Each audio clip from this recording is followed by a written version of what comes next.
नमस्कार। आपसे बता दें, बहुत सारे लोग ये डर रहे हैं कि आखिरकार जो जमीन का सर्वे चल रहा है उसमें मेरा जमीन किसी और का तो नहीं हो जाएगा। मुझे कौन सा कागजात दिखाना पड़ेगा, क्या क्या दिखाना होगा, क्या क्या कागजात अभी इकट्ठा करना होगा। मेरे कई सारे अधिकारी हैं मेरे साथ जो जमीन सर्वे के काम में लगे हुए हैं। आपसे बता दें, इसमें कानूनगो के पद पर लोग हैं।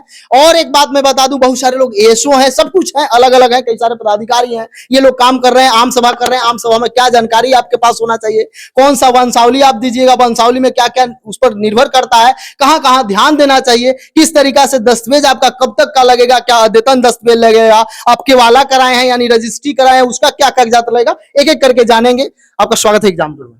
जी धन्यवाद। मेरा नाम आयुष हुआ, मैं अमीन के पोस्ट पे यहाँ पे आया हूँ और यहाँ पे जो सर्वे काम चल रहा है उसमें महत्वपूर्ण भूमिका सारे रैयतों का भी है और उसमें सारे जितने जनप्रतिनिधि हैं उनका भी सहयोग उसमें देना अनिवार्य है। और हम लोग का मेन मकसद है कि सारे जितने जमीन से रिलेटेड जितने भी सारे समस्याएं हैं उसको सुलझाना और नया खतियान तैयार करना, नया नक्शा तैयार करना। मतलब पुराना खतियान समाप्त हो जाएगा, नया खतियान तैयार। जी, पुराना खतियान समाप्त हो जाएगा, नया खतियान जो जीवित रैयत हैं उनके नाम पर बनेगा, क्योंकि पुराना खतियान आज से 100 साल पहले बना था। उनके कितने सारे वंशज आ चुके हैं और उसकी वजह से बहुत सारे प्रॉब्लम क्रिएट हो रहे हैं, लड़ाई झगड़े मारपीट हो रहे हैं, बहुत सारे मर्डर वर्डर भी हो रहे हैं। तो इसमें सारे जितने समस्या है सारा का निवारण किया जाएगा, इसमें जितने झगड़े हैं सारे सुलझाया जाएगा और नया खतियान बनाया जाएगा और नया नक्शा बनाया जाएगा इसमें, जो डिजिटल होगा सारे कुछ। एक बार डिजिटल सर्वे हो चुका है क्या? नहीं, अभी तक तो जो है सीएस हुआ है और आरएस, सीएस को कैडेस्ट्रल सर्वे बोलते हैं, आरएस जो है उसी का हुआ कि रिविजनल सर्वे उसको बोलते हैं। और अभी जो हो रहा है एसएस हो रहा है, स्पेशल सर्वे हो रहा है। ये इसका मेन उद्देश्य क्या है, सरकार क्या चाहती है? सरकार यही चाहती है कि अपना जमीन का पता चले कि बिहार का कुल क्षेत्रफल कितना है, इसमें कितने रैयतों की भूमि है, कितनी सरकारी जमीन है, इसका पता चल सके। सरकारी जमीन पता चलने से क्या होगा कि आम जनता के सेवाओं के लिए जैसे विद्यालय हो गया, अस्पताल हो गया, इनका निर्माण कराया जा सके। और ये सर्वे हो जाने के बाद आपको डिजिटल एलपीएम जिसको बोलते हैं, लैंड पार्सल मैप, वो मिलेगा। तो वो एक तरह से कम्प्लीटली डिजिटल हो जाएगा। आप उसको कभी भी जो है आप अपने सिस्टम पे, लैपटॉप पे जो है उसको देख सकते हैं, एक्सेस कर सकते हैं। कई मतलब 2 साल पहले भी सर्वे चल रहा था, 20 जिला में 89 अंचल में चल रहा था। अभी पूरे बिहार में चल रहा है। जितने पूरे गांव है, 45,000 गांव है बिहार में, उनमें पूरी तरह से चल रहा है ये सर्वे भी। क्या क्या कागजात दिखाना है? कागजात में वंशावली, कवाला, रसीद, करंट चाहिए, यही सब है। हाँ। किस पद पर आप हैं? एसएस अमीन सर, स्पेशल सर्वे अमीन के पद पर। आप किस पद पर हैं? मैं विशेष सर्वेक्षण लिपिक रुचि कुमारी। मतलब जैसे आम सभा हो रहा है तो क्या आम जनता को बताना है उसके? आम जनता को यही सूचना दिया जा रहा है। देखिए, ये जो महत्वपूर्ण योजना बिहार सरकार की है, उनकी महत्वाकांक्षी योजना है। इसके तहत जितना भी भूमि विवाद हो उसका निपटारा हो सके। क्योंकि क्या है कि बहुत पुराना 100 साल पहले यहाँ सर्वे हुआ है और वो जो सर्वे हुआ है उसके बाद अभी तो कोई सर्वे नहीं हुआ। तो फिर से उसी को मतलब प्लॉटिंग करेंगे अमीन लोग। जैसे हवाई सर्वेक्षण के जरिए पूरा मानचित्र तैयार हो चुका है, लेकिन वो क्या है कि हवाई सर्वेक्षण के जरिए तो ऐसा मानचित्र लिया, कोई का मेड़ ऐसे है, कोई का मेड़ 2 कट्ठा उसमें चला गया है, तो उस तरह से ले लिया गया है। लेकिन अमीन फिर उसको सुधार करेंगे, प्लॉट पे उतरेंगे, प्लॉटिंग करेंगे।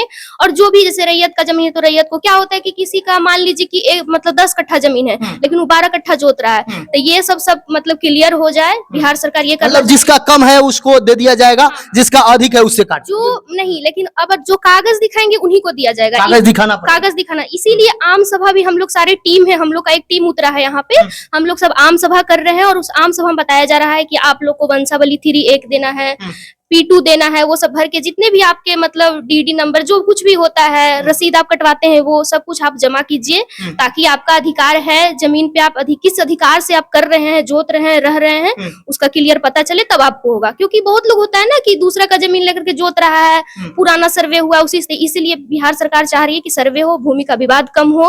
और क्या होता है कि एक तरह से मान लीजिए कि मेरे पूर्वज का जमीन है, वो डेड कर चुके हैं और वैसे ही अपने आप ट्रांसफर होते जा रहा है, नाम से नहीं लिखा रहा है लेकिन ट्रांसफर होते जा रहा है। खतियान में तो उन्हीं का नाम। हाँ, खतियान में उन्हीं के जमा। यही है कि अब वंशावली हम लोग देंगे, वंशावली वृक्ष बना करके देंगे, उसमें मेरे कितने भाई है, बहन है, सब अपना जो भी है। बहन भी रहेंगे? हाँ, बहन का भी, महिला का भी नाम, महिला का भी नाम है। लेकिन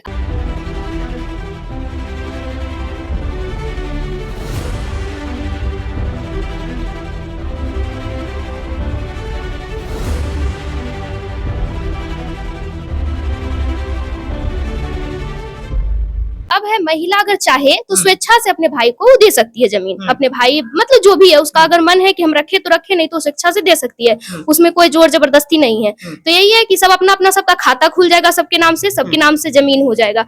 अब ये डिपेंड करता है, मान लीजिए बंटवारा भी हो जाएगा क्या इसमें? मतलब एक तरह से ये जो मान लीजिए कि आपको 20 कट्ठा जमीन है, ठीक, दो भाई हैं तो 10-10 कट्ठा तो दोनों के नाम से हो जाएगा। लेकिन ये अभी क्लियर नहीं होगा कि कौन वाला जमीन कौन लेगा, तो ये आपका मौखिक रूप से आप दोनों अपने भाई मिलकर के करेंगे। लेकिन हाँ, दोनों के नाम से खाता खुल जाएगा, दोनों के नाम से चढ़ जाएगा। जैसे विवाद हो रहा है, मान लीजिए आप लोग आम सभा कर रही हैं, बहुत सारे लोग वहां पहुंच जाते होंगे कि मेरे साथ ये समस्या है। कई सारे लोग के पास अभी वंशावली नहीं है, वंशावली बनाने का क्या प्रोसेस है? वंशावली आम सभा में आप लोग क्या क्या कर रहे हैं, पहले इसको बता दीजिए। मैं तो अभी लिपिक के पद पे हूँ, मनीषा कुमारी। तो अमीन लोग जाते हैं वहाँ पे, आम सभा कर रहे हैं, सबको अवेयर कर रहे हैं कि मतलब अपना जो भी है खतियान वंशावली ये सब बनवा ले, ताकि उनको मतलब जब ये प्रोसेस शुरू हो तो उनको कोई प्रॉब्लम ना हो। नया रसीद लग रहा है क्या? हाँ, नया रसीद लगा अद्यतन रसीद चाहिए। मैं वंदना वर्मा विशेष सर्वेक्षण अमीन के पद पर अभी कार्यरत हूँ। ये जो सर्वे बिहार सरकार के द्वारा सर्वेक्षण करवाया जा रहा है, इसका मेन मकसद ये है कि जो आपका खेत का सर्वे हो रहा है कि ये सारा जो कागजात है ये डिजिटलाइज्ड हो और नया नक्शा और नया खतियान तैयार किया जाए। मेन मकसद है, मेन मकसद तो यही है। और जो यहाँ पे इतना ज्यादा भूमि विवाद है, भाई भाई आपस में लड़ाई कर रहे हैं, इसको सुलझाना यही हम लोगों का मेन मकसद है। और जो खतियान सबके पास था, जो कागजात था, इसको डिजिटलाइज फॉर्म में इसलिए किया जा रहा है क्योंकि ये प्रॉब्लम लोगों की है कि बाढ़ आती है या लाइट से आग लग जाती है घर में, तो ये कागजात जल जाते हैं। ये प्रॉब्लम मतलब डिजिटल आ जाए, सारा कुछ डिजिटल हो जाएगा। अपने सब कुछ वो अपने लैपटॉप पे, मोबाइल पे खोल के वो इंसान देख सकता है। और लोगों से कुछ कुछ जो आप लोगों का कमेंट आता है, जो प्रश्न आता है, एक बात बताइए, बहुत सारे लोग आप लोगों के पास ये भी पहुंच जाते होंगे कि मेरा जमीन है, जमीन जबकि उनके पास कोई कागजात नहीं है, केवल वो देख रहे हैं, उस पर जोत कर रहे हैं, उस पर मतलब वो काबिज हैं, बाकी अन्य किसी के पास दस्तावेज है उसका, उस कंडीशन में क्या होगा? जिनके पास सही दस्तावेज है जमीन उन्हीं का होगा, बस यही है। आम सभा में देखा जाएगा? आम सभा में नहीं देखा जाएगा। अभी P2 फॉर्म होता है, P2 फॉर्म में क्या क्या डालना घोषणा होता है, उसमें रैयत का नाम, उनका कितना रकबा है, उनके जमीन का जो चौहद्दी है कि पूरा पश्चिम दक्षिण में कौन है, उनका डिटेल उनको भर के देना पड़ेगा। इसके साथ चालान जो होता है, कटरा रसीद, वो देना पड़ेगा। अगर खतियानी जमीन है तो उसका फोटोकॉपी लगाना पड़ेगा, या केवाला वाला है तो केवाला का जेरॉक्स लगाना पड़ेगा। मतलब आपको अगर सरकार भी अधिकृत की है कि ये जमीन आपका है तो आपको हाँ, वहां दिखाना है। हाँ, अगर बंदोबस्ती में भी मिलता है जमीन तो बंदोबस्ती पर्चा होता है, वो दिखाना पड़ेगा। मान लीजिए भूदान के थ्रू मिला है तो उसका भी होता है, तो वो पेपर दिखाना पड़ेगा। भाई बहुत सारे लोगों को बिहार में देखे होगा बंटवारा हो जाता है, तो उनके नाम से जमीन नहीं है लेकिन बंटवारा में किसी और को मिल जाता है, और किसी उस कंडीशन में क्या होगा? मान लीजिए आप ही का जमीन है, बंटवारा हुआ तो आप अपने नाम का अपने भाई को दे दिए, या उनका जमीन आप ले लिए, बंटवारा वाला में क्या क्या समस्या हो सकती है? इसमें बंटवारा नामा ही बनेगा। हाँ, मेनली इसमें बंटवारा नामा ही बनेगा। और अगर कोई आपसी विवाद है या पारिवारिक विवाद है, वो उनको अपने स्तर से सुलझाना पड़ेगा।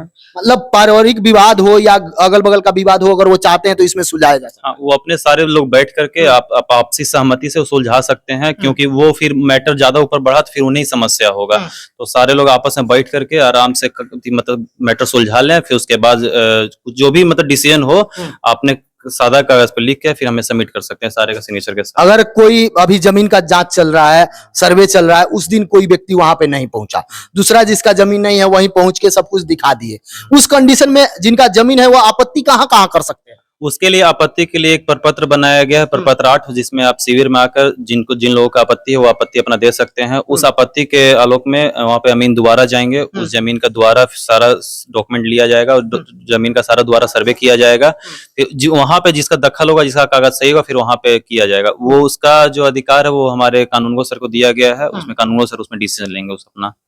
और क्या क्या कागजात सही कर रहे हैं, थोड़ा सा एक बार बता देते, कौन कौन सा कागजात आप लोग देख रहे हैं? कागजात में सबसे पहला प्रायोरिटी पर रखा गया खतियान को, खतियान होना अनिवार्य है। दूसरा आपका जमाबंदी होना चाहिए।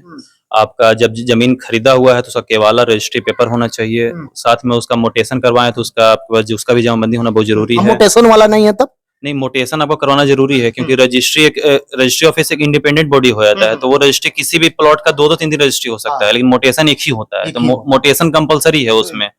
तो उसमें मोटेशन बहुत जरूरी है। और जिसका खतियानी जमीन है या जिसका केवाला भी है तो उसके एक दो बंसज पहले का केवाला है तो उसमें आपको बंसावली देना अनिवार्य है, क्योंकि बंसावली से ही आगे का बंटवारा होगा, जमीन का बंटवारा। मतलब अगर आज मान लीजिए मेरे पास अभी तक सब कागजात नहीं है तो हम फिर 10 दिन 15 दिन में दिखा सकते हैं, सब कुछ कर सकते हैं। हाँ, आपके पास समय बहुत जैसे अभी तो शुरू मतलब हुआ है। अभी शुरू हुआ है ग्राम सभा, तो उसके बाद 45 दिन का समय दिया जाता है पीट फॉर्म कलेक्ट करने के लिए, लेकिन उसके बाद भी आप सबमिट करते हैं तो कोई दिक्कत नहीं, आपको सबमिट लिया जाएगा फॉर्म को।